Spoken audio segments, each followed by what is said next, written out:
Another people group are the Sunda people group. Anybody know where they might live, what country they're in? Indonesia. They're not in Sudanese. They're in a country called Indonesia. And they're just a people group within Indonesia. And that people group are 30 million people. And the percentage of them that know Christ is 0.08% of them know Christ. They are an unreached people group. And God's given us this call, and he said, go into the nations, the people groups, and tell them about me and make them worshipers of me. And that's the call and the command that's been given to all of us. So what it says in Revelation, all right, this is a song that's going to be sung someday, okay? Revelation is kind of in the future, so if you're looking for a new song to sing, you can sing this song. It's a pretty cool one. And they sang a new song with these words, "You are worthy to take the scroll and break its seals and open it. For you were slaughtered, and your blood has ransomed people for what? For what? God, right? Your blood has ransomed people for God from every tribe and language and people and nation."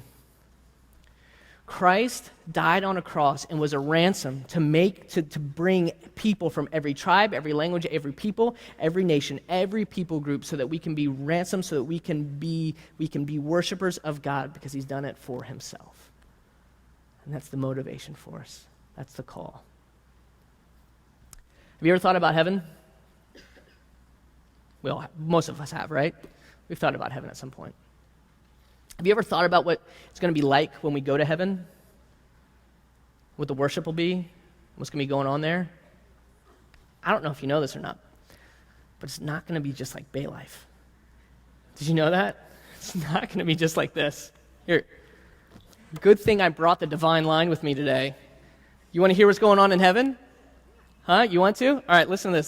This is you just have no idea what you're in for. This is what's going on in heaven. You're going to be shocked. Listen to this.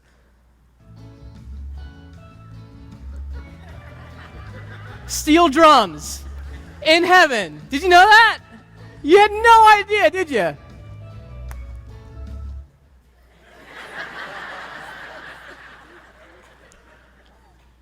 Yep, that's what's going to be going on in heaven. You want to hear more? You want to hear a little bit more of what's going to be going on? Yeah, here it comes. Here it comes. Listen to this. Here we go.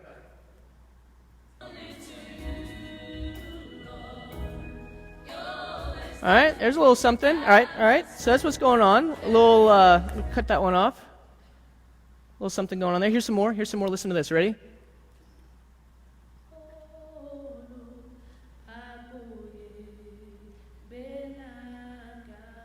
Yeah, that's Swahili. The song's saying, God, you are worthy.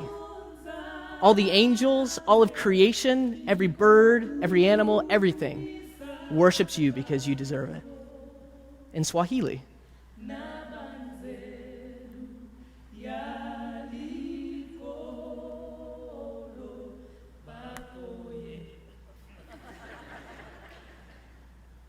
And then there's more. You want to hear some more? Here we go. Listen to this.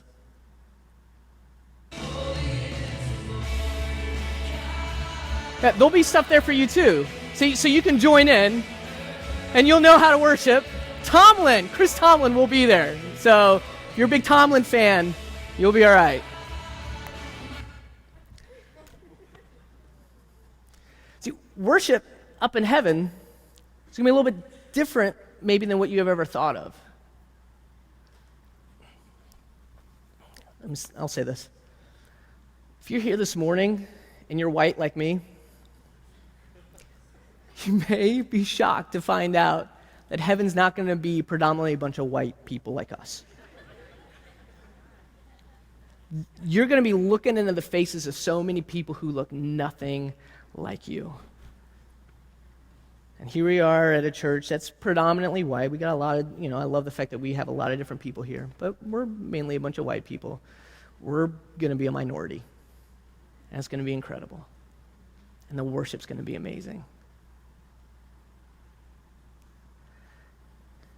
And we have an opportunity to start preparing now for that time someday when we get to be in the presence of God with people from every tribe, every nation, every language, and we get to praise a holy and worthy God.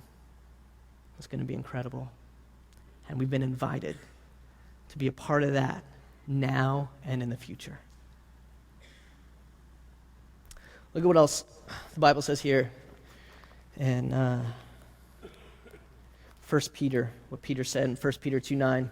I love the words he uses here. You are a chosen race, a royal priesthood, a holy nation, a people for what? God's own possession, that you may proclaim the excellencies of him who has called you out of darkness into his marvelous light. For you once were not a people, but now you are the people of God. You had not received mercy, but now you have received mercy. God has called us out of darkness and into light so that we can be God's own possession, proclaiming the excellencies of his name. Isaiah says this in Isaiah 66:19, talking about going out to the distant lands and the nations and making people to become worshipers. I will perform a sign among them, and I will send those who survive to be messengers to the nations, to the Tarshish, to the Libyans and Lydians, to Tubal and Greece. These are distant lands in that time. And he says, and to all the lands beyond the sea that have not heard of my fame or seen my glory, there they will declare my glory to the nations. They will bring the remnant of your people back from every nation. They will bring them to my holy mountain in Jerusalem as an offering to the Lord.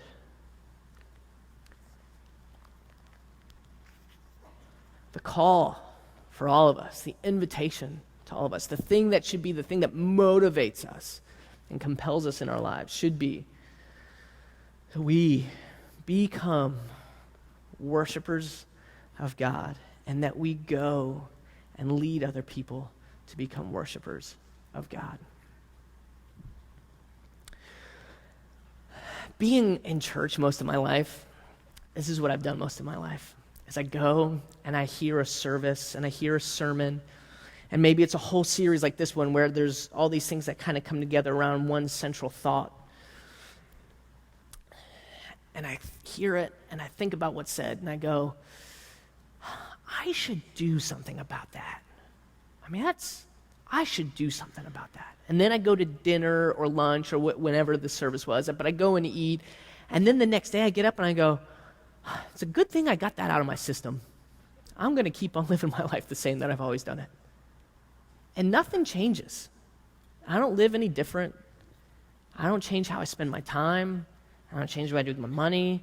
I don't change how I pray. Nothing changes. And I just keep on being the same.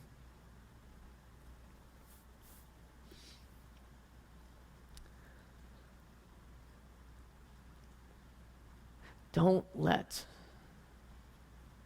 what we've been talking about these last 3 weeks be like that for you. Don't let this be something that you've heard, you've done the journey to awareness, and you've thought about things, and you prayed about things, and you fasted some things, and at the end of the day, you just go, glad I got that out of my system.